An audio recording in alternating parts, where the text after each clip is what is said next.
નમસ્કાર મિત્રો, વાદળોના ગડગડાટ, વીજળીના ચમકાર અને પવનના સુસવાટા સાથે જેમ મેઘરાજાની સવારી આવી રહી છે ને, એમ આજે આપણા આરતીબેનની સવારી પણ આવી રહી છે. આજે આપણા લાડકવાયા આરતીબેન, એમને આજે રજા મળી રહી છે. તમે જેટલો ખૂબ સપોર્ટ આપ્યો છે, ખૂબ એમને સાજા કરવા માટે આશીર્વાદ, ખૂબ પ્રયત્નો કર્યા છે, તો આજે આપણા આરતીબેન સાજા થઈ ગયા છે અને એમને રજા આપવામાં આવી છે.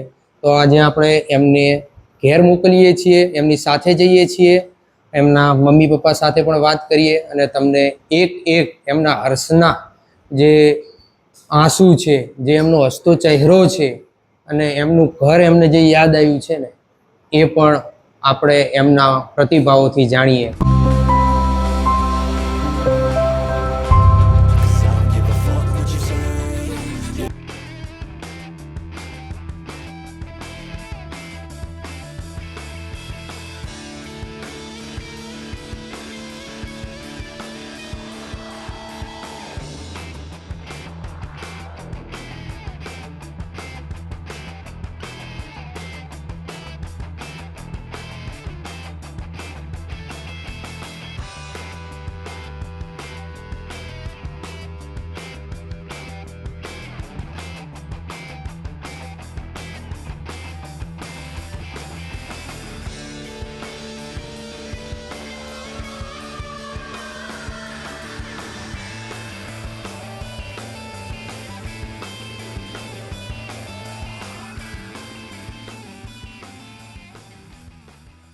આરતીબેનનો હસતો ચહેરો, એમના મમ્મીનો, એમના પપ્પાનો હસતો ચહેરો તમે જોઈ જ રહ્યા છો.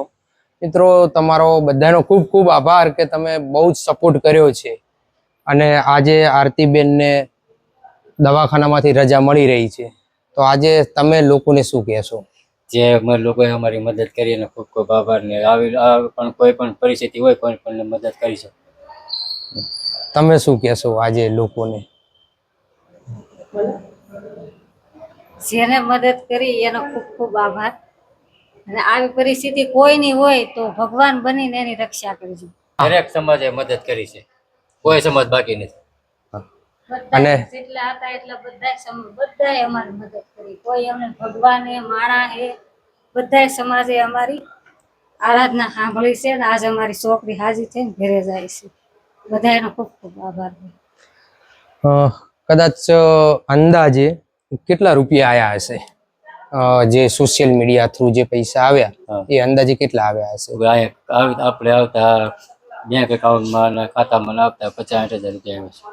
50-60 હજાર રૂપિયાની એક તમારા લોકો દ્વારા સારી એવી મહેનતથી અને બીજા બધા પૈસાથી બેન આજે સાજા થઈ ગયા છે. એ બદલ આપ સર્વનો ખૂબ ખૂબ આભાર. આવી રીતે જેને જરૂરિયાત લોકો છે એની મદદ કરતા રહો, એવું જ હું તમને કહું છું. અહીંયા જે દવાખાનામાં છો, તો એમના ડોક્ટર વિશેના તમારા અભિપ્રાય શું હશે? ડોક્ટરે ખૂબ સારવાર સારી કરી, અમને સાચી સલાહ આપી. કોઈ પણ બીજી કોઈ વસ્તુ એને કોઈ વાત છુપાવી નથી. કુણાલ પરમાર સાહેબ છે અહીંયા, બરાબર, એને અમારી સારી મદદ કરી. કોઈ પણ જાતની અમને તો એમ જ કીધું હતું પહેલા રિપોર્ટ કર્યા ત્યારે એક ફેફસું આખું ખરાબ જ છે. એને એની રીતે એની ટ્રીટમેન્ટ કરી, એને બહુ સારવાર સારી કરી, બહુ મહેનત કરી એને. અને આજે ડોક્ટર પણ ભગવાન બનીને આયા અને તમારી મદદ કરી. તો ચલો મિત્રો, આજે બેનને આપણે એમના ઘર સુધી પહોંચાડીએ અને આ વિડીયો ખૂબ શક્ય બને એટલો શેર કરો. બેનનો આગળ એક વિડીયો મેં મૂક્યો છે અને હવે આ વિડીયો પણ હું મૂકું છું. આ વિડીયો પણ શેર કરો એટલે અન્ય લોકોને ખબર પણ પડે કે તમારી મદદ અને મહેનતથી અને તમારી દુઆથી, દુઆ અને દવા બંનેથી બેન સાજા થયા છે. તો તમારી દુઆ, તમારા આશીર્વાદથી આજે બેન સાજા થયા છે અને ઘેર જાય છે. તો અન્ય લોકોને પણ આ વિડીયો તમે મૂકો. આ વિડીયો તમને ગમ્યો હોય તો વિડીયોને લાઈક કરો, કોમેન્ટ કરો અને સબસ્ક્રાઈબ કરો.